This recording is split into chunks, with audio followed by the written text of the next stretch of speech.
আসসালামু আলাইকুম এভরিওয়ান, বিলু রান্নাঘরে আপনাদের সকলকে স্বাগত জানিয়ে আবারও নিয়ে চলে এসেছি কাতলা মাছের কালিয়া। তো কাতলা মাছের কালিয়ার জন্য আমি মাছ নিয়েছি, কাতলা মাছ।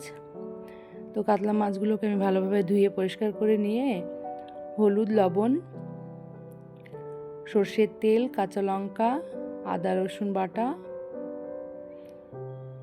দিয়ে ভালোভাবে মাখিয়ে নেব।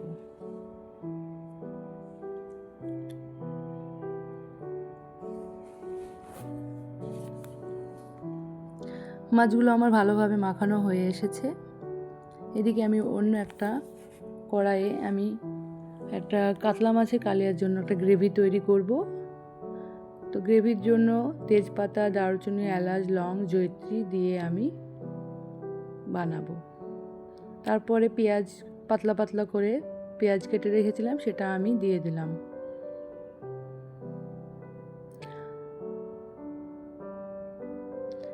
একটু লাল লাল ভাজা হয়ে আসলে তাতে আমি 1 চামচ চিনি দিয়ে দেব। তো চিনিটা আমি একটু পরে দেব, গ্রেভি একটু ভাজা হোক। ততক্ষণ আমি অন্য একটা ফ্রাইং প্যানে মাছগুলোকে ভাজতে দেব। দুটো কাজ আমি একসঙ্গে করছি, আপনারা চাইলে একটি কড়াইয়ে করতে পারেন। তো আমি দুটো কড়াইয়ে একসঙ্গে করছি। এই তো চিনি দিয়ে দিলাম।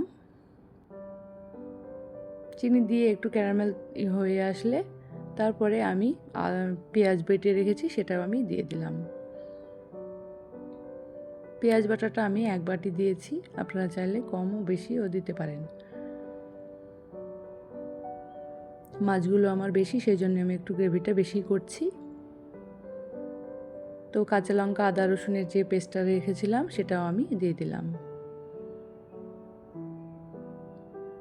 তাতে ধনিয়া গুঁড়ো, সব রকমের মশলা গুঁড়ো করে দিয়েছিলাম, সেটা কাশ্মীরি লঙ্কা গুঁড়ো, হলুদ গুঁড়ো, লবণ,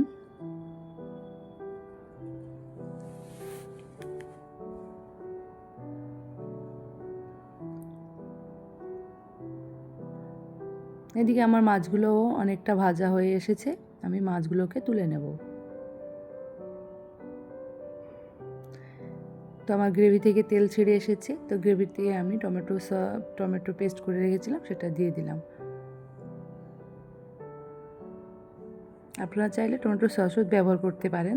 তো টমেটো সস না ব্যবহার করে কাঁচা টমেটোকে পেস্ট করে দেওয়াই ভালো। আর টক দইয়ের কথা বলছি, টক দইটা যখন আপনারা গ্রেভিতে দেবেন তখন গ্যাসের ফ্লেমটা একদমই লোতে রাখবেন, না হলে ফেটে যাওয়ার সম্ভাবনা থাকে। আমি একদমই লোতে রেখেছি।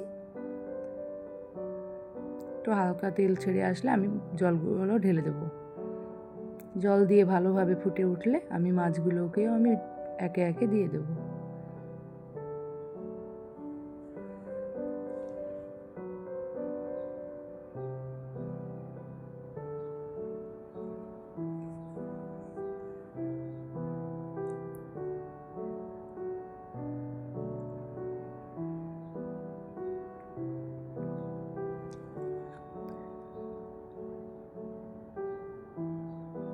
মাছটাও আমার রান্না হয়ে এসেছে, সেজন্য 2 চামচ ঘি দিয়ে দিলাম।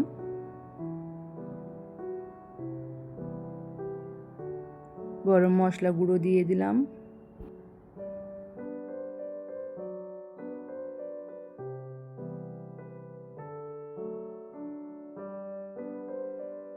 ধনিয়া পাতা কুচি দিয়ে দিলাম। আর রেসিপিটা যদি ভালো লাগে তো প্লিজ কমেন্ট করে জানাবেন, আর চ্যানেলটিকে সাবস্ক্রাইব করে আমার পাশেই থাকবেন, আর পাশে থেকে বেল আইকনটিকে প্রেস করে রাখবেন। আজকে এই পর্যন্তই, আবার আসবো নেক্সট কোনো রেসিপি নিয়ে আপনাদের মাঝে।